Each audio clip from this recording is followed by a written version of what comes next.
Des poupées à l'image des sirènes, un jouet représentant un clown, des nounours et des dinosaures en jouets. Nous sommes sur le site de Rosalie, vendeuse de jouets d'occasion au marché de Belleville dans la commune de Trècheville. Elle rassure quant à la sûreté de ces articles. J'invite toutes les populations d'Abidjan, un peu en Côte d'Ivoire, de venir, puisqu'on vend les bons trucs ici. On vend les trucs de qualité. Nous, on prend les trucs de qualité, les bons brodes là, c'est ici. La clientèle provient de toutes les couches sociales. Tout le monde, les femmes comme les hommes, tout le monde vient ici. Bon, là aussi, il y a tous les prix. Hein. Il y a 2000, il y a 2500, il y a 3000. Donc ça dépend. Jusqu'à aller 10 000 même, il y en a. Un peu plus loin, Sabine, qui totalise plus de 30 ans dans la vente de jouets de seconde main, tient aussi son magasin au sein du marché de Belleville. Au royaume des jouets, on trouve une grande variété de jouets d'occasion. Sabine dit trouver son compte dans son commerce, même si les ventes ont quelque peu ralenti du fait de la pandémie de Covid-19. Avec le corona là, ça cause même bagarre n'est pas venu beaucoup. Parce que les gens ne peuvent pas passer, les gens ne peuvent pas partir. Bon, ce qui est déjà venu depuis 6 janvier, que j'ai fait descendre les conteneurs, c'est ça ils vendent jusqu'à maintenant. Deux principales raisons amènent les clients à opter pour des magasins et autres lieux de vente de jouets de seconde main. Moi, je préfère ces jouets-là parce que c'est original. L'enfant peut jouer avec ça pendant plusieurs années. Bon, ça ne change pas, ça reste intact. Il n'y a pas de problème. Donc, je préfère ça qu'aller dans les autres pays. Je trouve que c'est Shintok là-bas. Hormis la Noël, je prends quelques petits jouets pour mes petits et tout. C'est des jeux résistants. C'est la qualité, je préfère des jouets durables. Elle en a assez.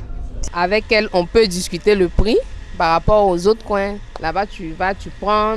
Le prix est déjà là. En temps ici, je peux discuter. Et puis, on peut tomber d'accord sur un prix. Moi, je suis venu ici parce que les prix sont abordables. Pourquoi les clients viennent ici? Parce que c'est de qualité. Souvent, il y a les enfants qui sont durs un peu. Ils prennent les jouets, ils cassent, ils jettent, ça se casse. Maintenant, s'ils viennent chez nous ici, ils prennent, ils jettent, ça est là. Ça ne se gâte pas. C'est là toujours. C'est à cause de eux-mêmes, on fait le tout possible pour avoir les jouets, puisque c'est un peu moins cher. Mais d'où proviennent les jouets d'occasion?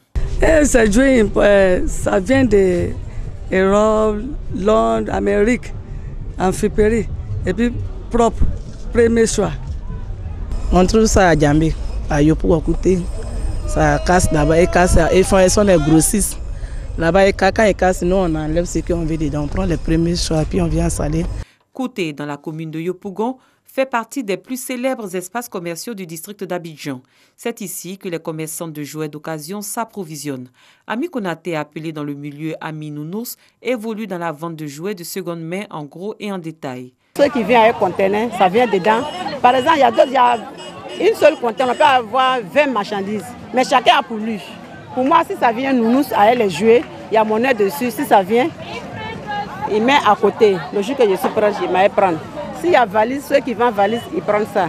Si c'est habit, ceux qui vendent habit, ils prennent ça. Chacun connaît pour lui. Sinon, ce n'est pas moi-même qui fais venir le conteneur. Quand ça vient à les gens, je prends à les gens.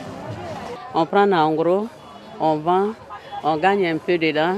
En tout cas, où on prend grossiste là, elle est gentille, vraiment, elle nous arrange.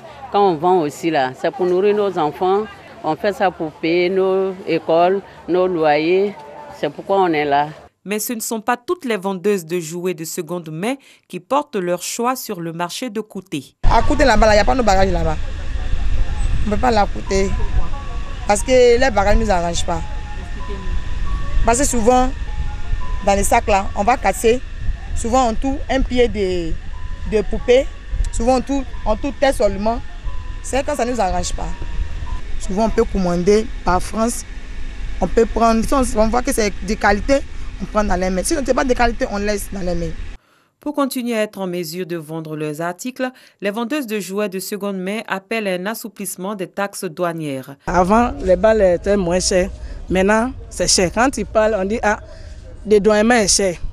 Donc, j'aimerais dire aussi que l'État n'a qu'à voir, le douanement des friperies n'a qu'à voir ça pour diminuer les prix des frais. Là. Pour que quand nous aussi on s'en prend, ils vont diminuer pour nous. Sinon, pour le moment, les clients se plaignent. Quand on dit les prix, là, les clients se plaignent. Donc, l'État n'a qu'à nous aider. Une fois achetés, les jouets de seconde main bénéficient d'un emballage approprié avant de se retrouver dans les foyers, au grand bonheur des tout-petits qui, grâce à ces articles d'occasion, auront la possibilité d'expérimenter la magie de Noël.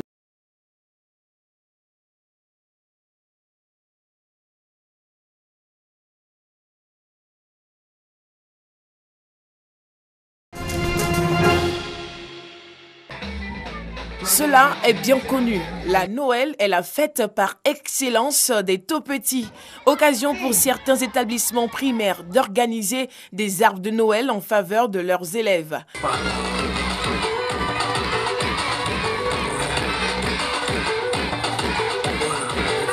Ici, nous sommes à l'école primaire Cocody Sud. L'équipe de COGES n'a pas lésiné sur les moyens pour faire sourire ses élèves. Nous avons organisé cette cérémonie pour vraiment envoyer la joie dans le cœur des enfants.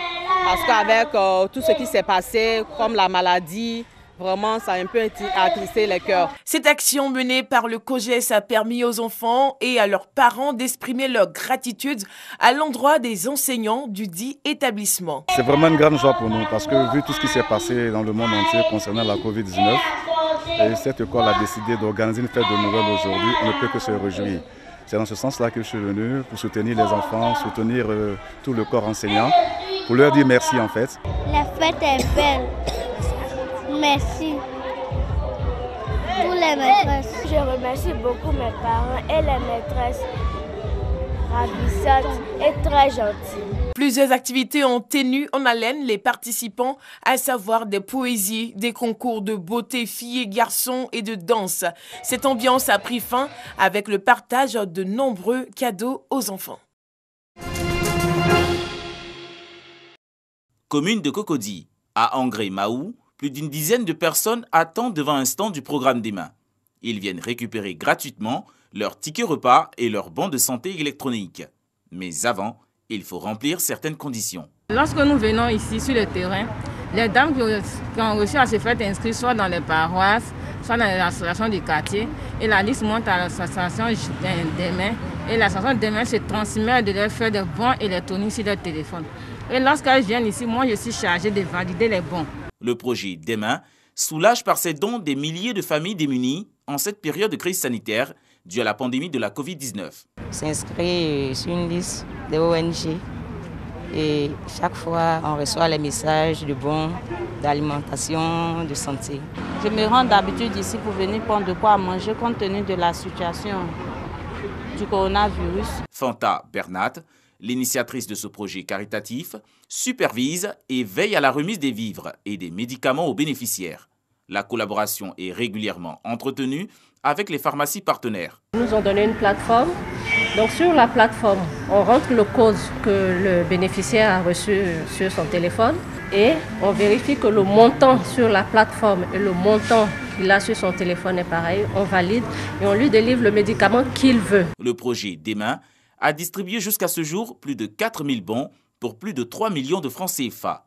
Il compte à son actif 249 bénéficiaires. Ce sont à partir de la plateforme des généreux donateurs qui offrent des bons d'une valeur de 250 à 2500 francs en fonction de leurs moyens. Ce sont des bons qui sont distribués automatiquement par notre plateforme à des personnes qui ont été enregistrées par notre équipe, qui ont été identifiées comme étant des personnes démunies. La plateforme Demain dématérialise les dons faits aux couches défavorisées dans le protocole de la distanciation sociale, une contribution à la riposte sanitaire initiée par le gouvernement contre la pandémie de la Covid-19.